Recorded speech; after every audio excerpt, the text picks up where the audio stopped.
Hello dear health seekers, Agar from Health Origins here. So today a really exciting recipe. I'm going to show you how to make a mozzarella-style vegan cheese using potatoes and without any of weird kind of gelling agents, gums or anything like that, with just simple ingredients that you have in your house. So let's get to the recipe. So I've got 4 small boiled potatoes or 2 large boiled potatoes. So I'm going to add it to my blender.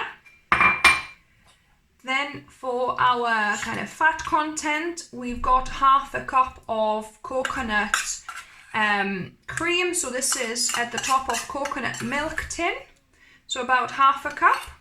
Next up, we want some nutritional yeast flakes to make it cheesy. So 3 to 4 tablespoons. 3 would be enough actually. So then we've got onion powder, so 1 teaspoon of onion powder. I love adding onion powder to all savory recipes actually. Then 1 teaspoon of salt here. And then you can either add a fresh clove of garlic, or you could also add half a teaspoon of garlic powder instead. Then 1 tablespoon of white wine vinegar I've got here.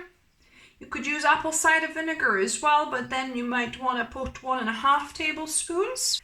Then I've got potato starch, but you could also use cornstarch or tapioca or arrowroot as well. So I'm going to add 4 tablespoons here. 4 tablespoons, and then lastly I've got half a cup of potato boil water. So you know, the water that I boiled the potatoes in, that's there, or you could just add half a cup of just regular water as well. In fact, I think we might need to add a little bit more water, we'll see. So I'll blend this as it is, and if it's too thick, we'll add a little bit more water. So I've started blending it. It is pretty thick, and also it's going to thicken up as well as we cook. So I'm going to add another half a cup of that potato water or just regular water. So all in total I put about a cup of water, or maybe 3/4 of a cup you also could put. You know, so start maybe with 3/4 of a cup and then see if you need any more. So look at this, how smooth is this looking? So yeah, so I blended and I've just tasted it. So always taste your mixture, and I feel like it could do with about another teaspoon of sourness. So another teaspoon of white wine vinegar I'm going to add, just for a bit more tanginess, and 1/4 teaspoon of salt as well. Just feel like, because cheese is such a thing, you don't eat a lot of it. You just kind of have a slice, so you want it to be like really nice and kind of flavorful. So I'm just gonna blend this for a few more seconds and then we'll be ready to cook. Before we continue with the recipe, I have a quick message and a favor to ask you. As you may know, my channel is rather small at this point, just over 7,000 subscribers. It took me about 6 years to get here, and I loved every minute of it because I love sharing my recipes with the world and with yourselves.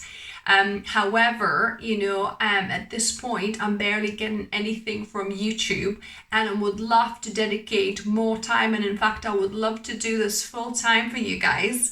And down below I've put a link, buy me a coffee. If just over half of my subscribers would buy me 1 coffee. Well, I don't drink coffee, a herbal tea, let's say.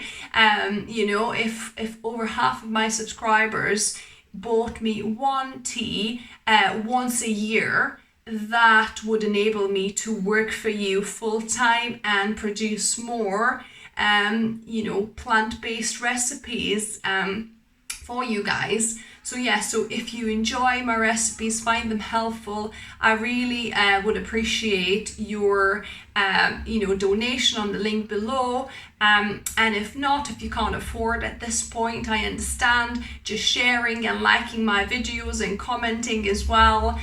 Your feedback on my recipes is, as always, really helpful. So thank you very much. So I'm gonna pour my cheese mix to a pot. Look at this, beautiful. So I really like using a kind of whisk to whisk it up as it's cooking. So you want to put it on kind of medium-low, because you don't want it to start sticking to the bottom too much. So we're gonna let this heat up slowly and then keep on mixing for when it starts thickening. And I still feel like it could do with another pinch of salt here. So yeah, just keep on trying and see if it's nice and kind of salty tasting for you. So as you can see, the little bubbles started appearing. So I'm just going to be cooking it for probably a couple of minutes. It's really thickening up, as you can see. So you don't need to cook it for too long, just maybe 2 minutes or so, until all of the mixture is kind of heated through well. So that looks good enough for me. It's nice and kind of stretchy, gooey and thick. So I've got a mold here, a glass mold. I prefer glass, but you could also use plastic if you like it. I don't like putting hot things in plastic, so I'm just going for a glass one. So I'm going to just pour my cheese mix in.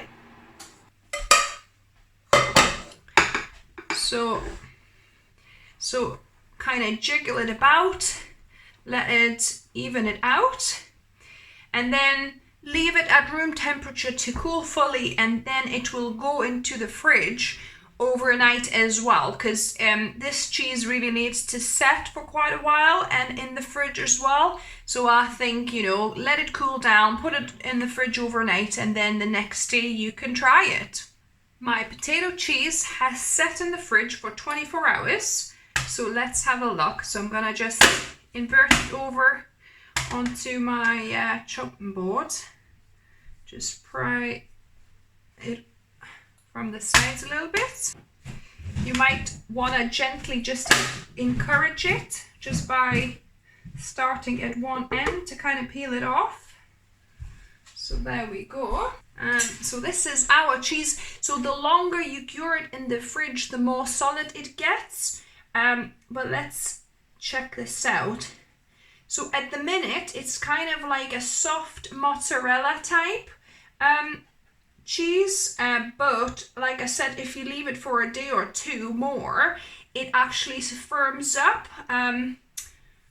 even more than this. So this is the cheese that I wanted to show you 5 days on. You'll see how much firmer that is.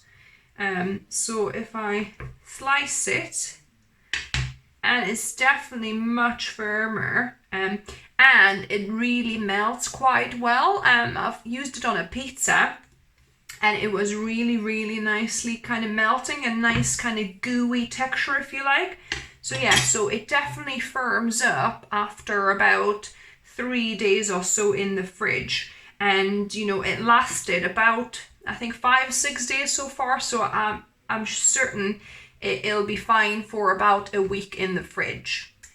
And now to the best bit, taste testing. So like I said, this is kind of very soft cheese consistency at the minute, but as it kind of stays in the fridge for longer, it gets firmer. So I think it's probably best after 2 or 3 days, and it can last up to, I would say, up to a week in the fridge. So let me just give this a go.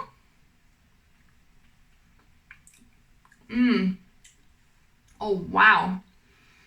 So this would be perfect to put on a pizza, in a wrap, or on a sandwich, like grilled cheese sandwich, anything like that, or anywhere where you could put like soft type cheese.